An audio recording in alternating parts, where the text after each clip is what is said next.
पहले से ही मेंशन हो और वो उसी डाटा पे काम करे, उनको एनालॉग कंप्यूटर बोलते हैं। सबसे बेसिक एग्जांपल इसका मान सकते हैं, वॉल क्लॉक होती है ना, जो वॉल क्लॉक, वो भी एक कंप्यूटर की तरह काम करती है। उसके अंदर बट 1 2 3 4 12 तक काउंटिंग लिखी होती है और निडल्स होती है, वो घूमती रहती है और वो हमको इन्फॉर्मेशन दे रही है। निडल्स जो इन्फॉर्मेशन हमको मिलती है ना, वो भी तो एक इन्फॉर्मेशन है ना। वो एनालॉग कंप्यूटर जो किसी भी एक डाटा पहले से निर्धारित हो, जिसके अंदर क्या हो, डाटा पहले से निर्धारित हो। जैसे एनालॉग कंप्यूटर, मैंने एक क्या एग्जांपल दिया, वॉल क्लॉक।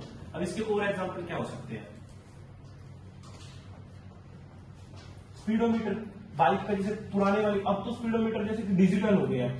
पहले स्प्लेंडर बाइक आती थी या फिर और पहले राजदूत बाइक आती थी, उनके अंदर स्पीडोमीटर किस तरह के होते थे, एक नीडल्स होती थी। जैसे ही हम रेस बढ़ा रहे हैं और नीडल्स वो ऊपर की तरफ जाती थी, वो भी एक एनालॉग का।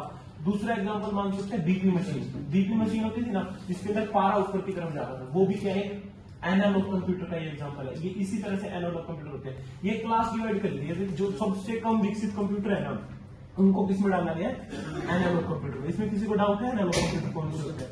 नहीं है तो एक एक एग्जांपल्स बताइए सभी, और क्या हो सकते हैं इसके बाद। जनरल लाइफ में भी सारे एग्जांपल हो गए ना एनालॉग कंप्यूटर के।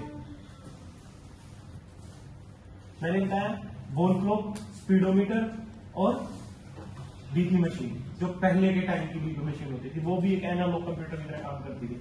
अब के एग्जांपल्स क्या हो सकते हैं, थर्मामीटर, बिल्कुल सीधा। अब थर्मामीटर डिजिटल हो गया है, बट पहले क्या होता था, मरकरी गैस उसके अंदर होती थी और वो क्या होता था, जैसे ही वो रिएक्ट करती थी हमारे बॉडी के टेम्परेचर के साथ, वो अपर की तरफ उसका हो जाता था। वो भी एक बेस्ट एग्जांपल है एनालॉग कंप्यूटर्स का। और क्या हो सकता है,